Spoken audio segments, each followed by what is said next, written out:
Oh yes, we are live. Hello everyone. Welcome to today's live session. Welcome to today's live session. We'll be looking at very good topic this afternoon. I welcome you once more, and I will appreciate if you can let me know where you are calling us from, where you are watching us from rather.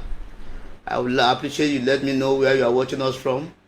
I want to appreciate you. Tell us the nature of your business, so that this will help us so as to create videos that are relevant to your business. Once more, you are welcome.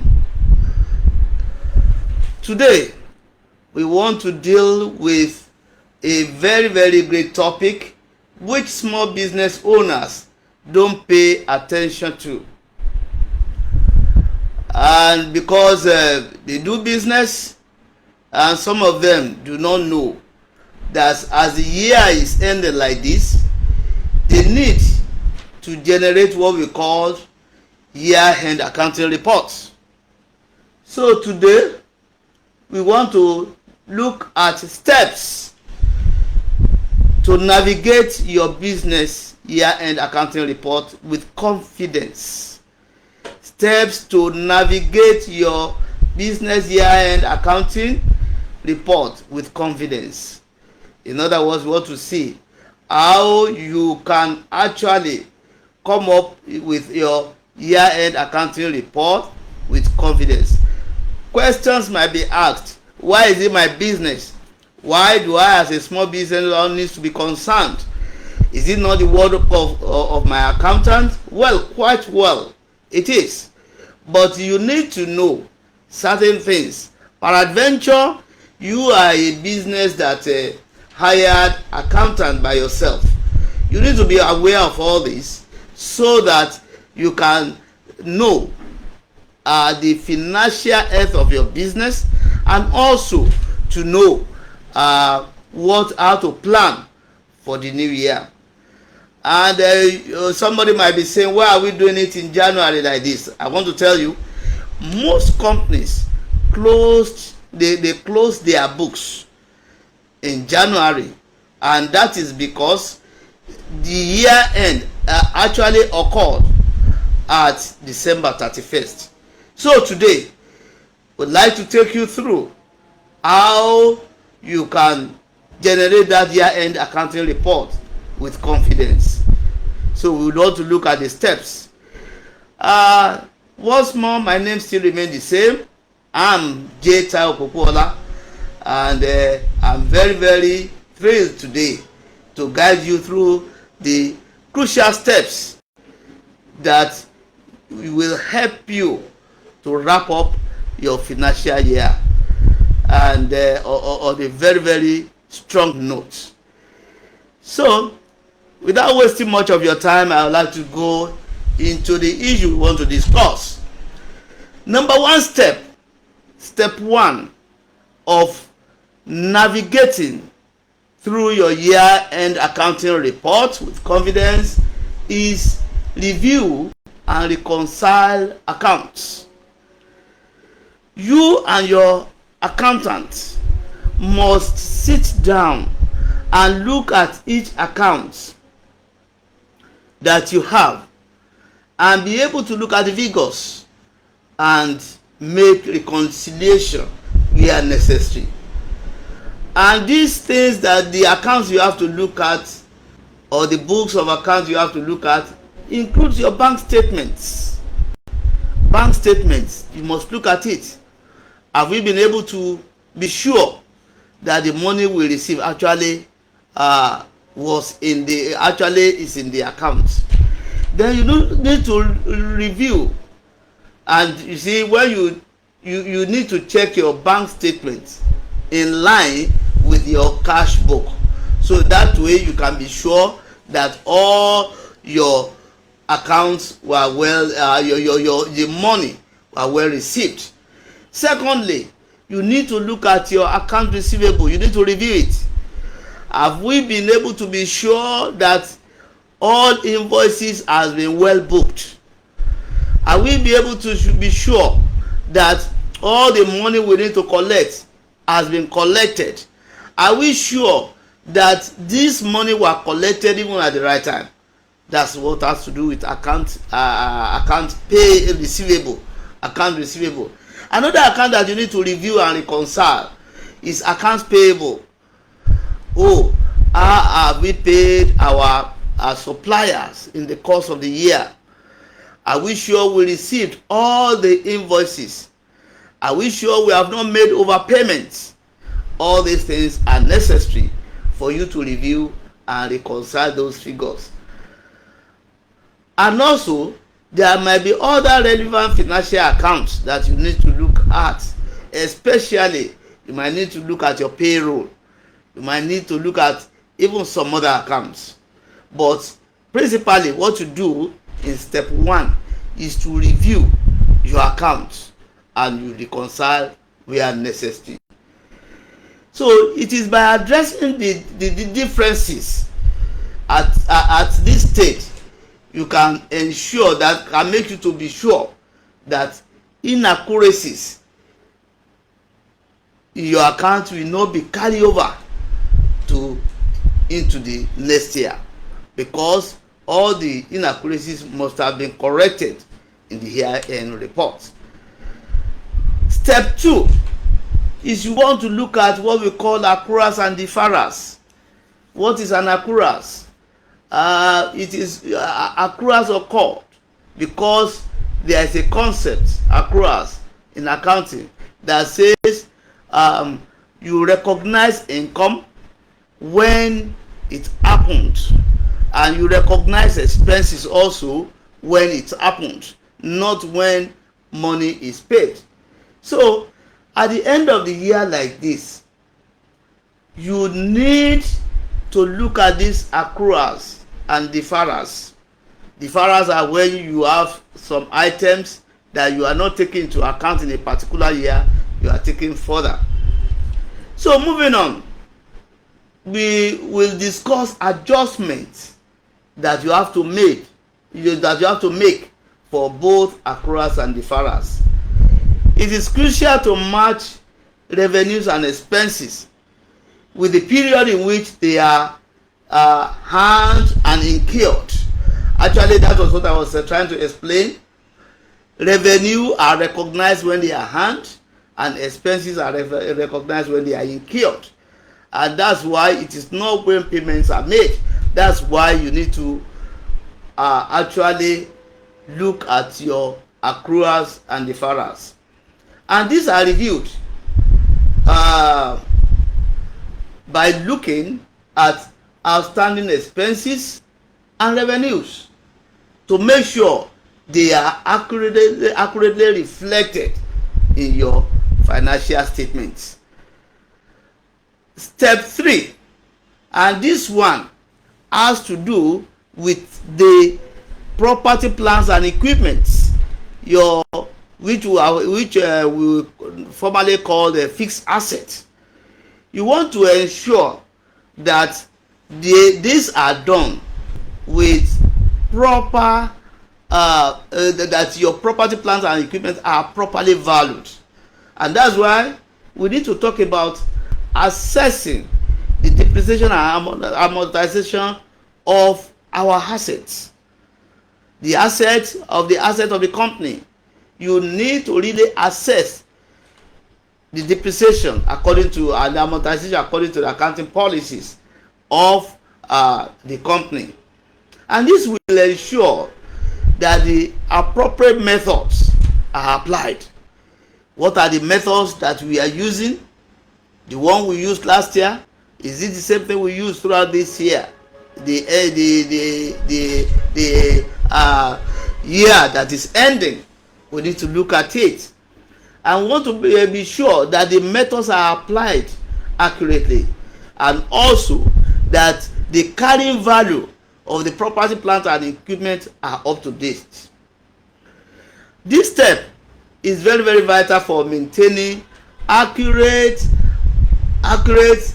asset values, and they also comply with the accounting standards. That's as far as step 3 is concerned. So I like to just remind us, we have looked at step 1.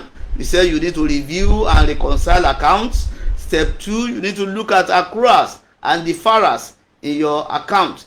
Then step 3, you look at depreciation and amortization.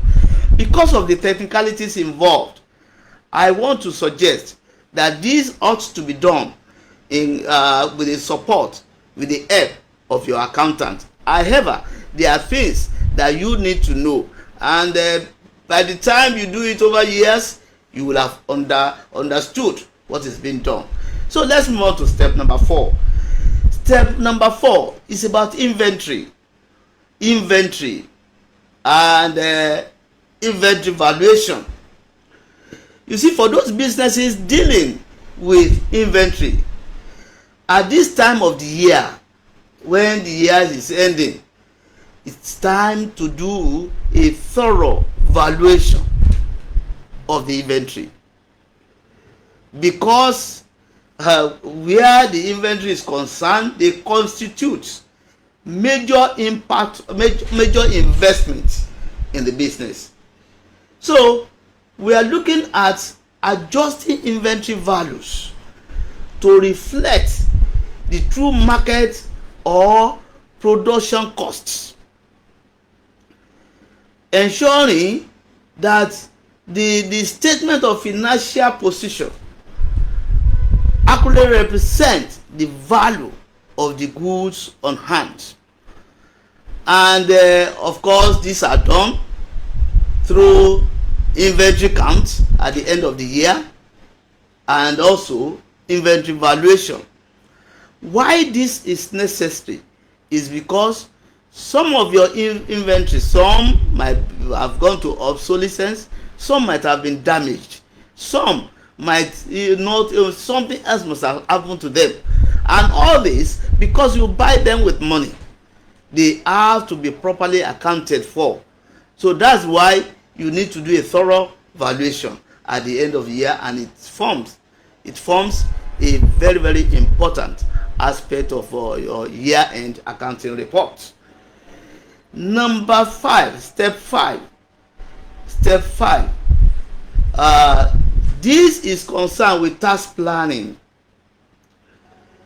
Tax planning is the next step, and this, of course, this cannot be done. You need to relate. You need to explore collaborating with tax professionals to really help you take advantage in your tax position. And of course, this involves identifying potential deductions that must have been made in the course of the year, potential tax credits in form of withholding tax you have paid that are likely, that not likely, that are to be deducted when your tax is computed, and also other strategies that you can significantly employ to minimize your tax burden. All these are possible when you are looking at your year-end accounting report. I don't want us to lose sight of the fact that effective tax planning is a very, very important part of a year-end accounting. You have various taxes to contest with to know. You need to know at this stage how much have we paid as a value-added tax, how much have we paid as withholding tax, how much of all these taxes, even stamp duty, did we pay any during the year? Even capital gains tax, was there any? All this needs to be reviewed. They need to be looked at, and that can form a basis for you to plan for the following year. And don't lose sight of the fact that even in your PAYE, you need to review it. You need to do this, and in doing this, you are even preparing for the following year. The next step is step 6. That is documentation and compliance. Here, you want to see, look at how have we been able to document all our business transactions. Are we in order? Do we need to make a change? Do we need to employ another method? You need to look at this. This is very, very important. And let me reiterate here that documentation is very, very important because of compliance. Very, very important because of compliance. We have said you will look at all your financial transactions. Are they well documented? Are invoices raised at the right time? Are receipts generated when payments are made? All these things are very, very important for a business to do, so that you can know whether your accounting system and the internal controls are doing what they're supposed to do. When we come to the areas of compliance, you want to look at how have you been able to comply with the accounting standards. Are you following the normal accounting standards? That is for your internal organization. Are you following are you following accounting standards? And also, are you complying with the policies that the management or they have laid down for you, especially accounting policies? And also, you want to see how have you been able to comply with statutory regulations like PAYA? Are you complying?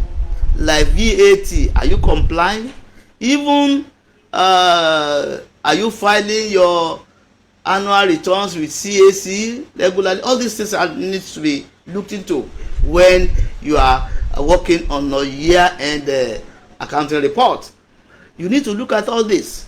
Are you in a business that there is a special regulatory authority, like all those that are in finance,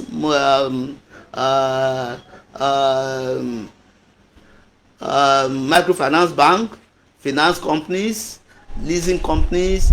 Are we complying?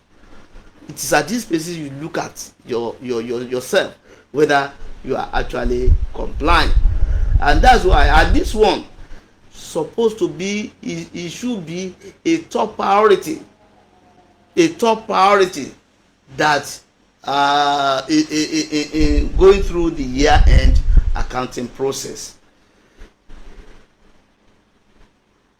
Step 7, we are coming home. Step 7 is about your financial statement preparation. You see, once all adjustments are made, it's time to generate the financial statements. Don't forget, there is the financial statement that will reflect your performance in the year. It is financial statement that will actually show the position of your business. So financial statement preparation is key to your year-end accounting report. So what to look at? What are the statements you will prepare? You prepare the income statements,